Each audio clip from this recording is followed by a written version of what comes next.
The focus of our work on the point of care is the experience of patients in acute hospitals, and asks the question, what is it like being a patient in our hospitals today?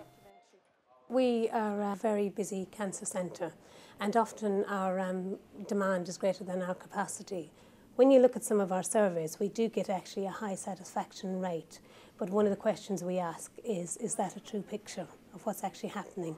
And particularly if we were thinking in terms of if it was one of our own family member, what experience would we want for them, and how could we translate that into the health service?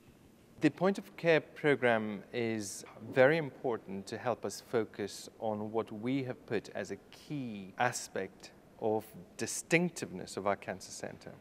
So you can set up a state-of-the-art cancer center that is delivering high-quality clinical care research, but where the patient is part of a conveyor belt system with no attention being paid to what their actual needs are.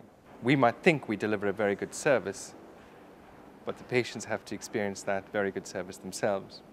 One of the things we know from research and from looking at organisations elsewhere is that the best organisations in terms of patients and their experience involve patients and families at every level. Mr. Peter McCulloch, please. The King's Fund is uniquely placed to do work with hospitals in the NHS. We can work with senior leaders, we can work with frontline staff and with patients. And every one of those groups need to come together to improve patients' experience. King's Fund are helping us with the point of care program to get us to the next level of understanding of what our patients experience and our staff experience is all about, so that we can start improving the care we deliver to patients in a holistic manner.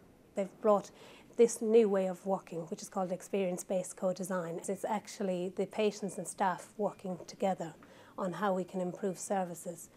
Normally you would have the patients telling us what they want and the staff making the improvements, whereas in this we have got the patients and staff coming together and they're jointly finding a solution.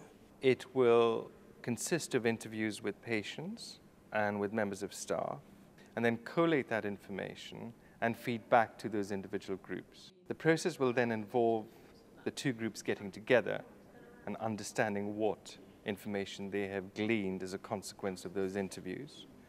Small subgroups will form to design improvements within the service with the end point of improving the patient's experience. The point of care programme has clearly touched a nerve with people in the NHS and outside it. The response to the programme is fabulous. People at all levels in the NHS seem to relate to what we want to do, so that by the end, the experience of care will be as excellent as the clinical work that they're doing. Some of these solutions aren't going to happen easily, because often we will see only one solution to a problem, whereas there may be many. You can try it out, test it. If it doesn't work, you can retry something else. But I do think it's something we should invest in. So that, to me, is one of the exciting parts of the project. We know it works. We know that the service will be improved at Guy's and St Thomas's and at King's from doing this work. And what we want to do at the King's Fund is to find out why it improved and how, so that we can share those lessons with the wider NHS.